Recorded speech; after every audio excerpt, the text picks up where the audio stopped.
Hello and welcome back to Gamers Remorse. Today we're checking out the game Bigfoot, the card game. Truth or myth? Not Bigfoot. I thought Nessie. you had me going. Yeah. In Bigfoot, players are attempting to either prove Bigfoot's existence or lack thereof. Players will begin the game by taking 3 discovery cards and 1 Bigfoot card, shuffling them, and removing one of them from the game at random, shuffling the others back in so players will not know whether Bigfoot is in the game or if he is merely a myth. Each player will then be dealt 5 cards as a starting hand. On a player's turn, they will draw 1 card from the main event deck, adding that to their hand. They will then have the option of playing cards or immediately drawing a card from the event deck. When drawing a card from the event deck, the card will have a name, a target, and an effect. The effect will target either everybody, the opponents, or the player who dropped the card. Once the card's effect has been resolved, the player can play any more cards from their hand, or they can pass to the next player. The next player likewise draws a card from the top of the main deck, adding it to their hand, plays any cards or waits to see the event card, and then after having played cards, will draw the top card from the event deck as well. Some events have items such as draw a card. Other times, players may have to pay food, or go hunting, or pitch a tent to survive. Occasionally, players will be able to go to the trading post and buy cards for a value shown on the card. Play will continue until players are able to play discovery cards. Discovery cards are evidence that proves the potential existence of Bigfoot. The discovery cards have a prerequisite showing which characters must be in play to play the card. If characters have that player, they can put the card into play. If they do not, the card must be discarded at the end of their turn.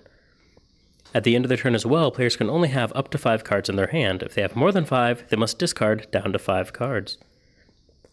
Some event cards will make a player lose morale. Whenever a player loses morale, they must discard one of their character cards. If a character has no cards to discard, after which, then they lose all of their supplies as well as any evidence they have previously discovered. To prove that Bigfoot is a myth, you must have 3 discovery cards as well as a journalist in play. Or if you have drawn the Bigfoot card and 3 discovery cards proves his existence. Let's check out Bigfoot, the game. The gameplay is essentially, you have your hand of cards, right? 5 you start off with or something like that. You draw a card from the orange deck, right? The main deck. The main deck. Add it to your hand of cards. You play some cards, and then you draw a round encounter deck. And things happen to you, good or bad. It's entirely random. I'm going to go ahead and say, I think you described it to me as very Munchkin-like when we first started playing, and I think that's spot on. Yeah. The only difference is it seems that maybe this is slightly more unwieldy, and I can't really put my finger on why, because it kind of uses the same mechanics. Yeah. But it seemed more unwieldy. And it could be because you're trying to get these, 3 evidence cards and Bigfoot, or 3 evidence cards and the journal and the scientist. But it just didn't, it didn't work so well. What do you think?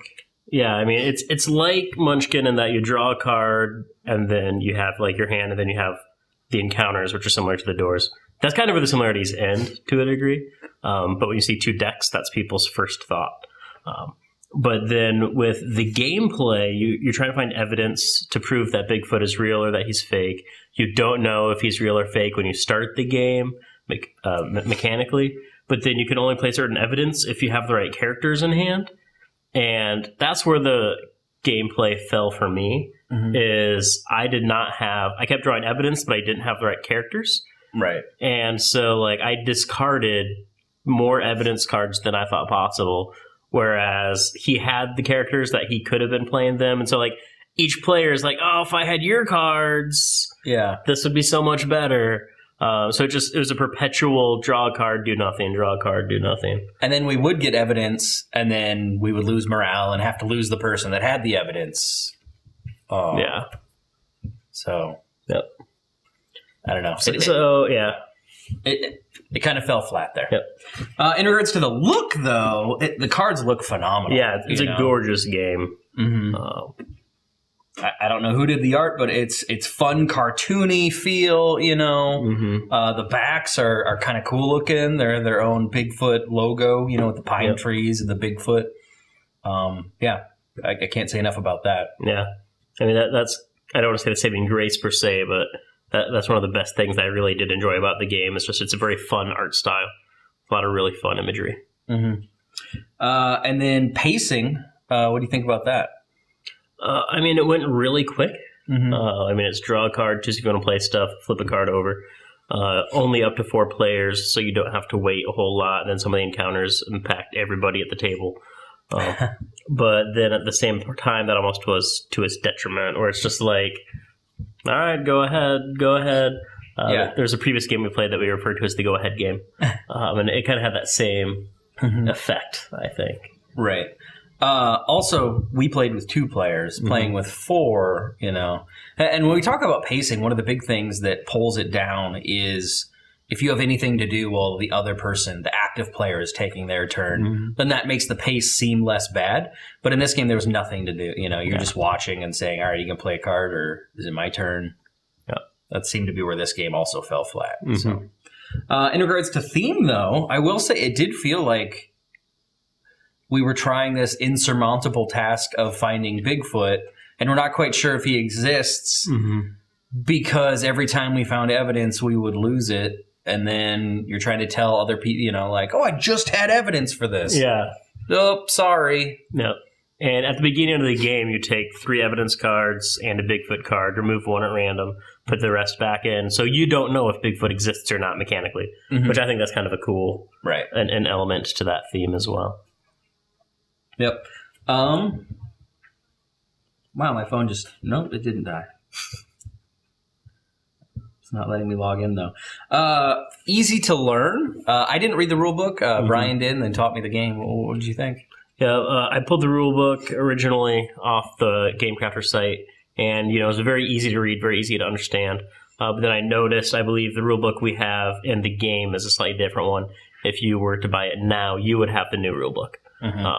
But so I was used to a slightly altered one, and so there was some confusion in that regard. But with the new rulebook, I thought it was detailed quite well. There were still a few gray areas that we weren't sure how to interpret things. So we just were like, well, we think this is how it would work. And I mean, you can't just call up, any designer you want and be like, hey, how does this rule work?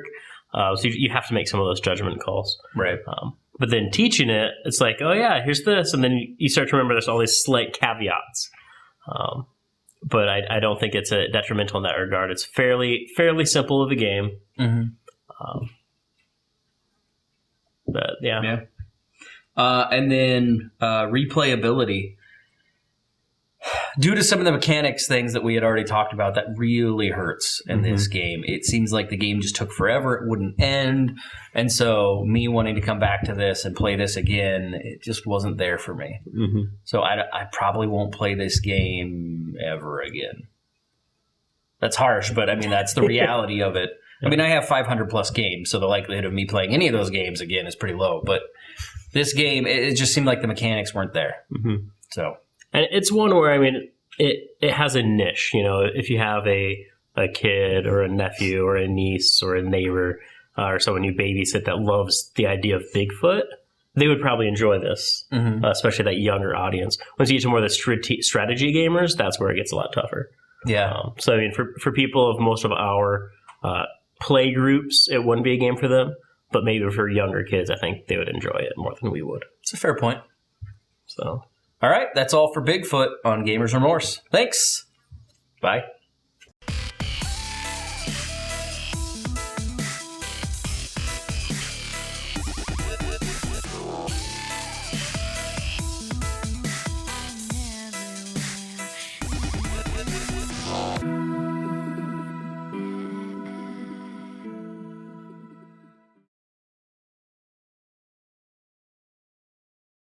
This is also blue. Oops. Everything's blue.